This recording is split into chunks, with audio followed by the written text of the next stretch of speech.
નમસ્કાર દર્શક મિત્રો, તમે જોઈ રહ્યા છો સાઈ ગ્રુપ મીડિયા હાઉસ દ્વારા સંચાલિત નવસારી લાઈવ અને ઝટપટ ન્યૂઝ. દિવસભરની ઘટનાઓથી અવગત કરાવતું બુલેટિનમાં જુઓ આજના સમાચાર.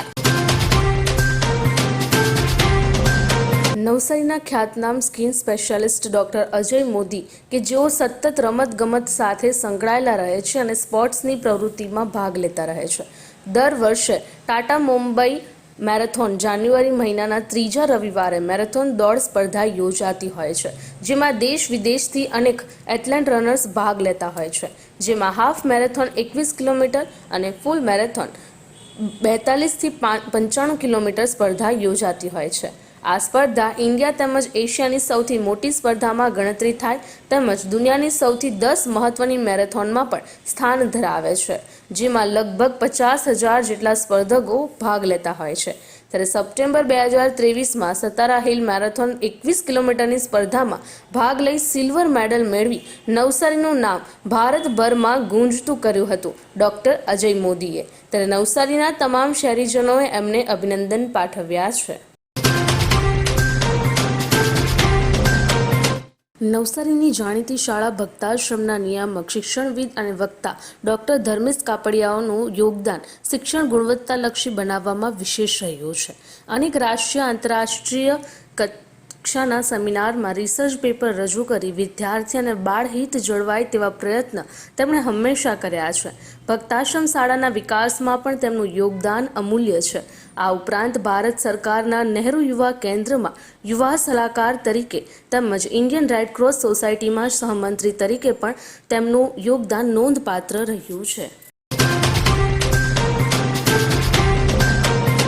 જિલ્લાના 3651 પરિવારને પાકા મકાનનું મોદીના હસ્તે લોકાર્પણ. વધુ માહિતી માટે જુઓ નવસારી લાઈવનો વિશેષ અહેવાલ. જિલ્લા પંચાયત શિક્ષણ સમિતિ નવસારી સંચાલિત છાપરા પ્રાથમિક શાળાનો વાર્ષિકોત્સવ 2023-24નું આયોજન આજરોજ કરવામાં આવ્યું હતું. ત્યારે આ વાર્ષિકોત્સવ 2023-24 કાર્યક્રમનું આયોજન શ્રી નીલકંઠેશ્વર મહાદેવ મંદિર છાપરા ખાતે કરવામાં આવ્યું હતું.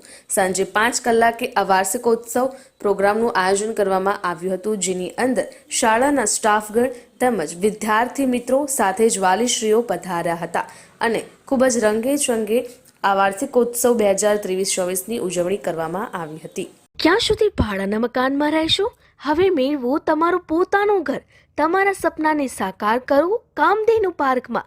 નજીવી રકમ ભરો અને ઘરનું ઘર મેળવો. શાંતાદેવી રોડ ખાતે આવેલ કામધેનુ પાર્કમાં high security, fire safety, elevator lift, પ્રસંગો માટે પાર્ટી પ્લોટ તેમજ બાળકો માટે પાર્ક જેવી ઘણી બધી સુવિધાઓ ઉપલબ્ધ છે. ત્યારે 10,000 રૂપિયા ભરો અને સપનાનું ઘર બુક કરાવો. 1 રૂમ રસોડું અને 2 રૂમ રસોડાના ફ્લેટો રેડી પોઝિશનમાં મળશે. ભાડાની રકમને બદલે લોનના હપ્તા ભરો અને ઘરના માલિક બનો. તો આજે જ સંપર્ક કરો. કામધેનુ પાર્ક, વિદ્યાભારતી સ્કૂલની પાછળ, શાંતાદેવી રોડ, નવસારી. અને વધુ માહિતી માટે સંપર્ક કરો 9375956935 અને 9825696292. વાંસદા કોટેજ હોસ્પિટલમાં જન ઔષધિ મેડિકલ સ્ટોર દ્વારા પ્રોડક્ટ અવેરનેસ કેમ્પનું આયોજન કરવામાં આવ્યું હતું. જાહેર જનતા દર્દીઓને જ ફાયદો નહીં કરે, પરંતુ સમુદાય કલ્યાણ પ્રત્યેની આપણી પરિબદ્ધતા સાથે પણ સુસંગત રહેશે. આવશ્યક દવાઓની પોષણ ક્ષમતા વ્યક્તિઓને તેમના સ્વાસ્થ્યને અસરકારક રીતે સંચાલિત કરવા, તંદુરસ્ત અને વધુ સ્થિતિસ્થાપક સમુદાયને ઉત્તેજના આપવા માટે સશક્ત બનાવશે. વાંસદાના સિંગાળ ગામે કાવેરી ફળિયામાં જર્જરિત સબ સેન્ટર તોડી પાડવાની માંગ કરાઈ. વાંસદા તાલુકાના સિંગાળ કાવેરી ફળિયામાં વર્ષો પહેલા આરોગ્ય વિભાગનું સબ સેન્ટર ચાલતું હતું. આ સેન્ટરનું મકાન જર્જરિત બનતા આરોગ્ય વિભાગ દ્વારા ખાલી કરી દેવામાં આવ્યું હતું. આ સબ સેન્ટરના પિલર છૂટા પડી ગયા છે. જો આ સબ સેન્ટરને તોડી પાડવામાં નહીં આવશે તો આવનારા સમયમાં દુર્ઘટના બની શકે છે. વહીવટીતંત્ર આ સબ સેન્ટર તોડવામાં કોની રાહ જોઈ રહ્યું છે એવો પ્રશ્ન લોકોમાં ચર્ચાઈ રહ્યો છે. ત્યારે સબ સેન્ટરને તોડી પાડવા વહીવટીતંત્ર કોની રાહ જોઈ રહ્યું છે? આ જર્જરિત સબ સેન્ટરને તોડી પાડવામાં આવે એવી આ વિસ્તારના લોકોની માંગ ઉઠી છે. લાકડબારી ગામમાં બિપિન ભાલાએ મત વિસ્તારમાં જઈ સમસ્યા જાણી રસ્તા અને બ્લોકનું ભૂમિપૂજન કર્યું. તાલુકા પંચાયત વાંસદા અંકલાંચ સીટ 1 પર તાલુકા પંચાયતમાં શાસક પક્ષના નેતા બિપિન ભાલાએ લાકડબારી ગામમાં મત વિસ્તારમાં જઈને આગેવાનો જોડે મુલાકાત કરી નવા કામો વિશે ચર્ચા વિચારણા કરી અને કયા કામની જરૂરત છે અને કઈ જરૂરિયાત છે એ સ્થળ પર જઈને નિરીક્ષણ કર્યું તેમજ ગામના આગેવાનો જોડે રસ્તાઓ અને ગટર બ્લોકનું કામનું ભૂમિપૂજન પણ કર્યું. इतने सारे मुखवास, यही सोच रहे हो ना आप? रिफ्रेश के पास है मुखवास की बड़ी रेंज. सर्च करो, क्लिक करो, लाइफ को रिफ्रेश करो.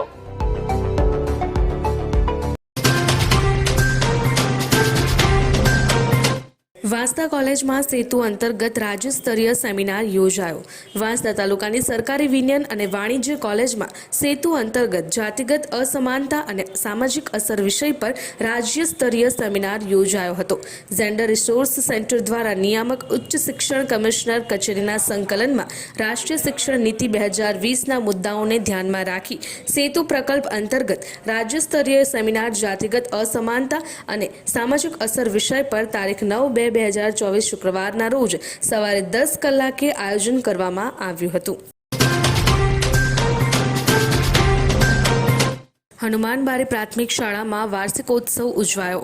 હનુમાનબારી પ્રાથમિક શાળામાં તારીખ 9/2/2024ના રોજ વાર્ષિકોત્સવની ઉજવણી કરવામાં આવી, જેમાં શાળાના વિદ્યાર્થીઓ દ્વારા બાળગીત, નાટક, ડાન્સ વગેરે સાંસ્કૃતિક કૃતિઓ રજૂ કરવામાં આવી હતી. સમારંભના પ્રમુખ તરીકે ડોક્ટર મનીષભાઈ પટેલ, શિવમ હોસ્પિટલ હનુમાનબારી તેમજ તાલુકા પંચાયત સભ્ય યોગેશભાઈ દેસાઈ, આશીષભાઈ રાજુભાઈ સોલંકી, જશામભાઈ તેમજ શાળાના શિક્ષકો, ગામના આગેવાનો, વાલીશ્રીઓ તેમજ મોટી સંખ્યામાં ગ્રામજનો ઉપસ્થિત રહ્યા હતા અને શાળાના શિક્ષકોએ ખૂબ જ સુંદર કૃતિઓ તૈયાર કરાવી કાર્યક્રમને સફળ બનાવ્યો હતો. આંતલિયાના રહીશ પાસે ગાડી લઈ વલસાડના ઈસમે ગાડી પરત ન કરી કરેલ છેતરપિંડી. બિલ્લીમોરા નજીકના આંતલિયા ખાતે રહેતા અને ડ્રાઇવિંગનું કામ કરતા પાર્થ શશિકાંતભાઈ લાડની અર્ટિગા કાર નંબર GJ21CC 8863ને ગામના જ સંજય ઉર્ફે ચકો ભીખોભાઈને આપેલ હતી, જેણે આ ગાડી વલસાડના તાઈવાડ ખાતે રહેતા પરવેઝ ઇમ્તિયાઝ મુલતાનીને આપી દીધી હતી. બાદમાં તેણે આજ દિન સુધી ગાડી પરત ન કરી પોતાના ખોટા નામ સરનામાવાળો આધાર કાર્ડનો ફોટો પાર્થ લાડને મોકલી તેના જ ગામના સંજય ઉર્ફે ચકો પટેલ અને વલસાડના પરવેઝ મુલતાની વિરુદ્ધ બિલ્લીમોરા પોલીસમાં ફરિયાદ નોંધાવતા પોલીસે આ અંગે બંને આરોપીઓ વિરુદ્ધ છેતરપિંડીનો ગુનો નોંધી આગળની કાર્યવાહી કરવા સાથે બિલ્લીમોરા પોલીસના મહિલા PSI CH સુમર આ અંગે વધુ તપાસ કરી રહ્યા છે. એવી કઈ હોસ્પિટલ છે જ્યાં કેન્સર માટે સર્જરીની સેવા હોય, કીમોથેરાપીની સારવાર હોય, રેડિયેશનની સારવાર હોય, PT CT સ્કેન હોય, કેન્સરની પેથોલોજી હોય, મેમોગ્રાફી હોય, એટલે કે બધું જ. હા, બધી જ સારવાર એક જ હોસ્પિટલમાં હોય. તે છે નવસારી નિરાલી કેન્સર હોસ્પિટલ. ચીખલીના ટાંકલ નજીકથી મોબાઈલની ચોરી. ચીખલીના ખરોલી ગામે બારોલી ફળિયામાં રહેતા અંકુર ધનસુખ પટેલ 5મી ફેબ્રુઆરીએ બપોરે 3 થી 4 વાગ્યાના અરસામાં ટાંકલ નજીક આવેલ પેટ્રોલ પંપ પહેલા આવેલ નહેર પાસેના સર્વિસ સ્ટેશન નજીક હતા, ત્યારે કોઈક અજાણ્યો ચોર ઇસમ તેમનો વિવો કંપનીનો ₹32,996ની કિંમતનો મોબાઈલ ફોન ચોરી જતા અંકુરભાઈએ આ અંગે ચીખલી પોલીસમાં ફરિયાદ નોંધાવતા પોલીસે અજાણ્યા મોબાઈલ ચોર વિરુદ્ધ ગુનો નોંધી આગળની કાર્યવાહી કરવા સાથે ચીખલી પોલીસના PSI JB જાદવ આ અંગે વધુ તપાસ કરી રહ્યા છે. નવસારીના આરક સિસોદરાથી નેશનલ હાઈવે નંબર 48 તરફ રસ્તા પર કાર અડફેટે રાહદારીનું મોત. પલસાણા તાલુકાના તાતીથૈયા ખાતે સાર્થક ટાઉનશીપમાં રહેતા અરવિંદભાઈ રમાકાંતભાઈ દુબે નવસારીના આરક સિસોદરા ગામથી નેશનલ હાઈવે નંબર 48 તરફ જતા રસ્તા પર આવેલ મેજીગ્રેટ બિલ્ડિંગ સોલ્યુશન પ્રાઇવેટ લિમિટેડ કંપનીના ગેટ સામેથી પસાર થઈ રહ્યા હતા. તે સમયે નવસારીના કસબા ગામે સુથારવાડ ખાતે રહેતા અને બ્લોક પેવિંગનું કામ કરતા 38 વર્ષીય વિરેશ પ્રવીણ મિસ્ત્રીએ તેની અર્ટિગા કાર GJ21 સિરીઝ 3727ને પૂર ઝડપે હંકારી સામેથી આવી રહેલા અરવિંદભાઈ દુબેને અડફેટે ગંભીર ઈજાઓ પહોંચાડતા અકસ્માતનો ભોગ બનેલ અરવિંદભાઈના પત્ની રીનાબેને અકસ્માત કરનાર અર્ટિગા કારના ચાલક નવસારી કસબાના વિરેશ પ્રવીણ મિસ્ત્રી વિરુદ્ધ નવસારી ગ્રામ્ય પોલીસમાં ફરિયાદ નોંધાવતા ગ્રામ્ય પોલીસના અશોકભાઈ આ અંગે વધુ તપાસ કરી રહ્યા છે. હવામાનની વાત કરીએ તો આજ રોજ નવસારીનું મહત્તમ તાપમાન 30.0 સે, લઘુત્તમ તાપમાન 12.0 સેલ્સિયસ રહ્યું હતું. હવામાં ભેજનું પ્રમાણ સવારે 88% જ્યારે સાંજે 40% રહ્યું હતું. હવાની ગતિ 0.9 કિલોમીટર પ્રતિ કલાક કોઈ પણ દિશા તરફ રહી ન હતી. તમારા કોઈ પણ પ્રસંગનું લાઈવ પ્રસારણ કરવા, વિડીયોગ્રાફી, ફોટોગ્રાફી માટે સંપર્ક કરો સાઈ ગ્રુપ મીડિયા હાઉસ 9824357557.